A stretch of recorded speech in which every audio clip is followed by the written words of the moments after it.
नमस्कार दोस्तों, एक बार फिर से आप सभी का स्वागत है हमारे YouTube चैनल पर। दोस्तों आज हम पढ़ेंगे वर्ब। वर्ब मतलब होता है क्रिया। वर्ब मतलब होता है क्रिया। वर्ब दोस्तों क्या कहलाता है, सबसे पहले हमें ये जानने की आवश्यकता होगी कि वर्ब आखिर है क्या। वर्ब मतलब होता है क्रिया। क्रिया मतलब होता है किसी व्यक्ति द्वारा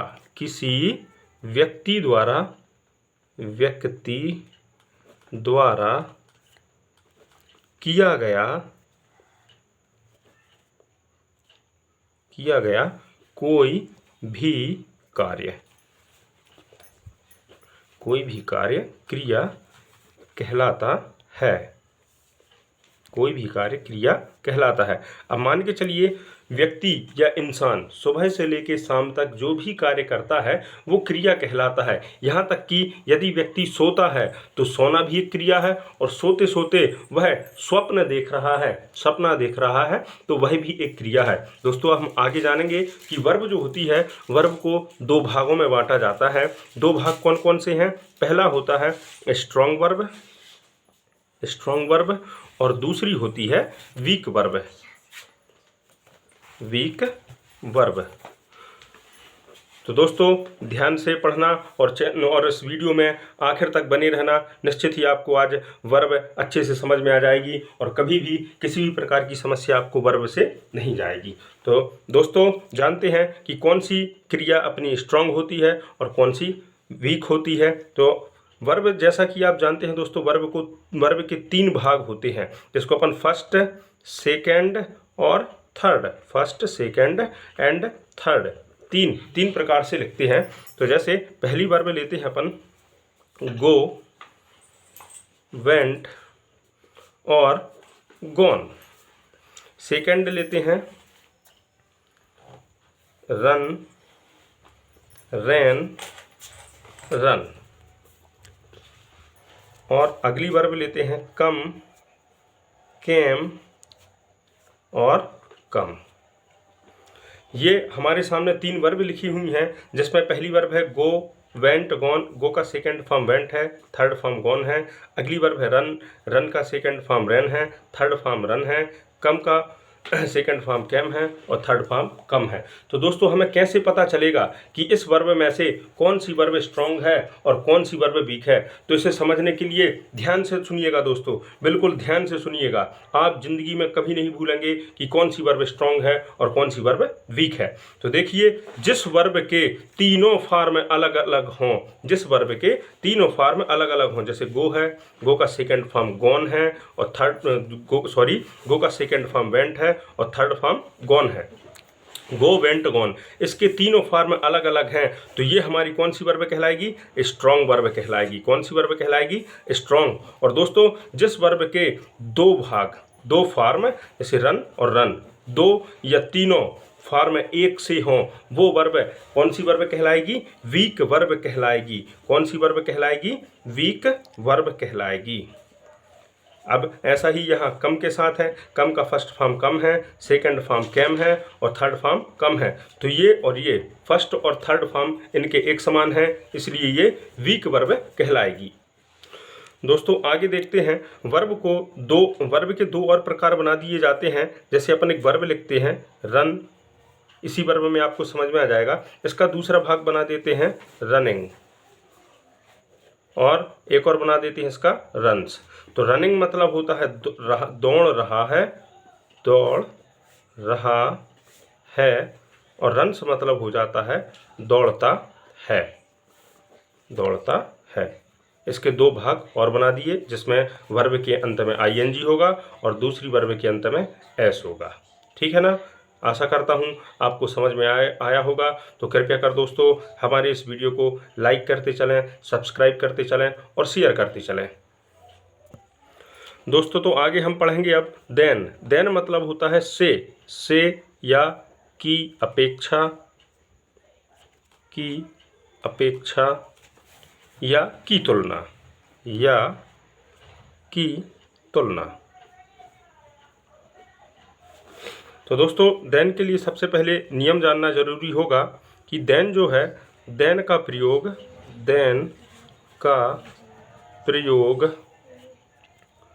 तुलनात्मक वाक्यों में, तुलनात्मक वाक्यों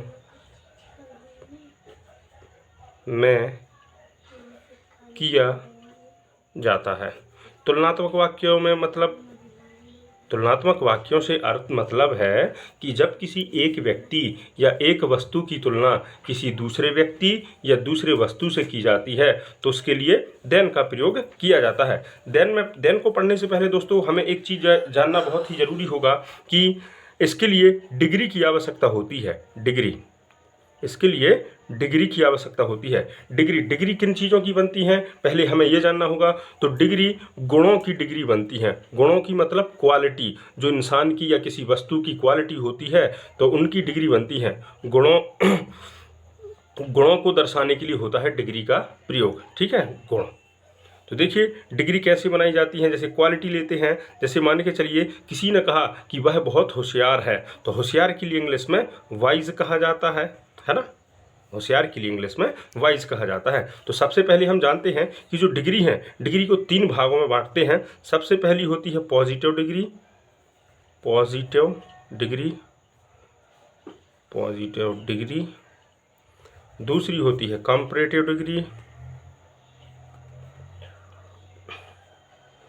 कंपैरेटिव डिग्री, यहाँ समझ जाना आपकी डिग्री लिखा हुआ है। तीसरी होती है सुपरलेटिव डिग्री, सुपरलेटिव। तो देखिए इसमें थोड़ा एक हिंट दे दूं मैं आपको। इसमें अपन करते हैं प्लस ER और इसमें करते हैं प्लस EST। ध्यान से देखना दोस्तों, सब कुछ बहुत ही आसानी से समझ में आ जाएगा। आपको इतना अच्छे से पढ़ाया जाएगा कि जो भी चीज़ आप इस चैनल पर पढ़ेंगे आप उसको दोबारा कभी नहीं भूलेंगे। आशा करता हूँ आप सभी को अच्छे से समझ में आ रहा होगा। तो देखिए दोस्तों आगे बढ़ते हैं। तो सबसे पहले अपन देखते हैं पॉजिटिव डिग्री। पॉजिटिव डिग्री मान के चलिए ये जो वाइज लिखा हुआ है इसको अपन यहाँ लिख लेते हैं। अब पॉजिटिव डिग्री से जब कंपैरेटिव डिग्री बनाते हैं तो मैंने यहाँ पे प्लस ER लिखा हुआ है और सुपरलेटिव के पास प्लस EST लिखा हुआ है। तो दोस्तों अपन देखते हैं वाइज की कंपैरेटिव डिग्री बनाने के लिए शब्द के अंत में ER जोड़ते हैं। अब वाइज की स्पेलिंग में पहले से ही E लगा हुआ है तो यहाँ पे सिर्फ R जोड़ दिया जाएगा तो वाइज का वाइजर हो जाएगा। और सुपरलेटिव डिग्री बनाने के लिए शब्द के अंत में EST जोड़ दिया जाएगा तो वाइजेस्ट हो जाएगा। क्रमशः इसका अर्थ हो जाएगा वाइज मतलब होशियार, वाइजर मतलब और होशियार, और वाइजेस्ट मतलब सबसे ज़्यादा होशियार। आशा करता हूँ आप सभी को बहुत ही अच्छे से समझ में आ रहा होगा। दोस्तों वीडियो में अंत तक बने रहना, सब चीज़ें क्लियर हो जाएंगी आपसे। आप ये कभी भी नहीं भूलेंगे इस देन के प्रयोग को। यहाँ एक एग्जाम्पल और ले लेते हैं। जैसे ये होगा वाइज, एक और एग्जाम्पल ले लीजिए टाल। टाल का हो जाएगा दोस्तों टालर और सुपरलेटिव डिग्री हो जाएगी इसकी टालेस्ट। अब एक चीज़ और जानने की आवश्यकता है कि कुछ गुण ऐसे होते हैं, कुछ गुण ऐसे होते हैं जिनकी पॉजिटिव से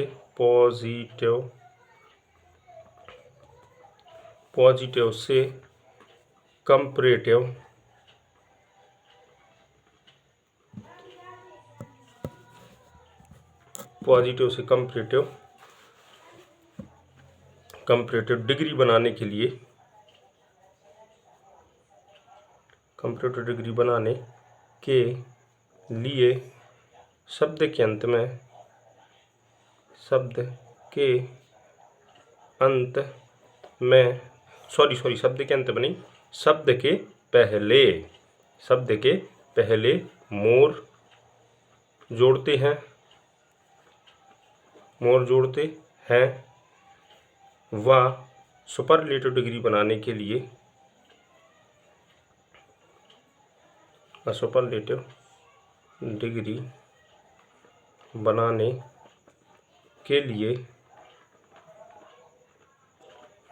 शब्द के पहले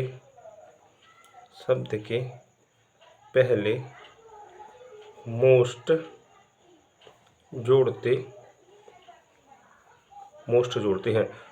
तो साथियों हम पता करते हैं कि वो कौन से शब्द हैं जिनकी पॉजिटिव से कंपैरेटिव डिग्री बनाने के लिए उस शब्द के पहले मोर को जोड़ा जाएगा और सुपरलेटिव डिग्री बनाने के लिए उस शब्द के पहले मोस्ट को जोड़ा जाएगा। तो दोस्तों ध्यान से देखना सुनना, जिस शब्द में दो या दो से अधिक स्वर आते हैं, किस शब्द में, जिस शब्द में दो या दो से अधिक स्वर आते हैं उसकी पॉजिटिव से कंपैरेटिव डिग्री बनाने के लिए उस शब्द के पहले मोर को जोड़ा जाता है एवं सुपरलेटिव डिग्री बनाने के लिए उस शब्द के पहले मोस्ट को जोड़ा जाता है। आशा करता हूं कि आप सभी लोगों को बहुत अच्छे से समझ में आ रहा होगा दोस्त। तो कृपया कर मेरे चैनल को लाइक कीजिए व सब्सक्राइब भी करते जाइए।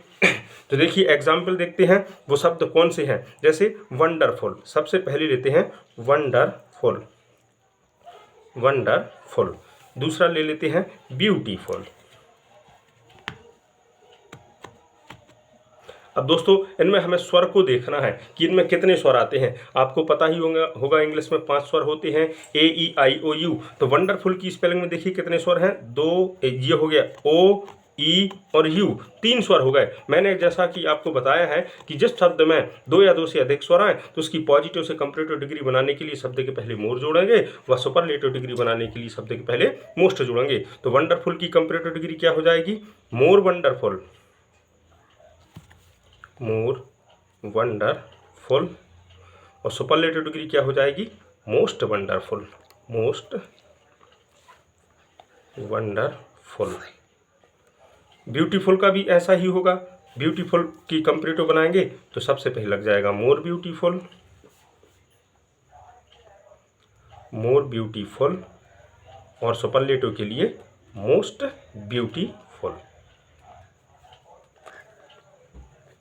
आशा करता हूं दोस्तों आपको अच्छे से समझ में आ रहा होगा। वीडियो में अंत तक बने रहिएगा। अब हम पढ़ने वाले हैं देन को। डिग्री आपको समझ में आ गई होंगी, अब हम पढ़ेंगे देन को। तो दोस्तों पढ़ते हैं देन को। जैसा कि मैंने आपको पहले बताया है, देन मतलब से या की अपेक्षा, की अपेक्षा या की तुलना, तुलना। तो देन का प्रयोग तुलनात्मक वाक्यों में किया जाता है। देन का प्रयोग तुलनात्मक वाक्यों में किया जाता है।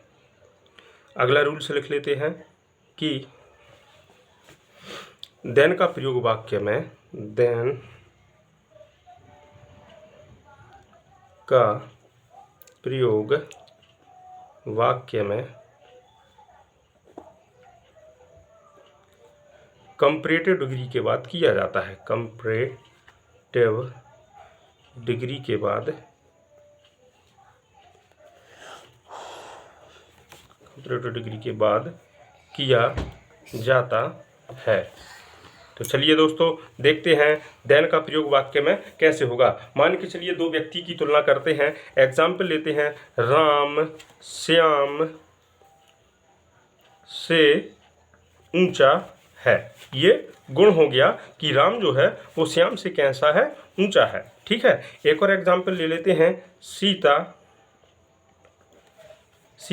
गीता से या गीता की अपेक्षा, गीता से होशियार है। तो दोस्तों हमें वाक्य में देन का प्रयोग करना है। तो देखिए कैसे करेंगे। पहला सेंटेंस है, राम श्याम से ऊंचा है। सब्जेक्ट क्या है, राम। राम किससे ऊंचा है भाई, श्याम से। तो राम है के लिए एज, अब गुण क्या है उसका, ऊंचा। तो ऊंचा के लिए बोलते हैं टाल। अपन ने नियम लिखा है कि देन के प्रयोग में कंपैरेटिव डिग्री का प्रयोग किया जाता है। ठीक है ना। तो comparative degree Ram age, comparative degree tall की कंपैरेटिव डिग्री क्या हो जाएगी, टालर, टालर। और देन का प्रयोग कहाँ करना है अपन को, कंपैरेटिव डिग्री के बाद करना है। तो राम इज टालर देन, किससे ऊंचा है, श्याम से। तो यहाँ पे लिख दिया जाएगा Shyam, Ram is taller than Shyam. आशा करता हूँ आपको समझ में आया होगा। अगला सेंटेंस है, सीता गीता से होशियार है। सब्जेक्ट कौन है, सीता। सीता के लिए सीता, यहाँ पे से है नहीं लिखा, है लिख दीजिए। तो सीता के लिए सीता लिख दिया। अब पीछे से वाक्य चालू होगा, है के लिए एज, सीता एज सीता क्या है? होशियार। होशियार के लिए क्या बोलते हैं? वाइज है। इसमें पहले से ही ई लगा हुआ है तो सिर्फ आर लिख देंगे, कंपेरेटिव डिग्री बदल जाएगी। Sita is wiser, comparative degree के बाद होता है देन का प्रयोग। देन किससे होशियार है? गीता से।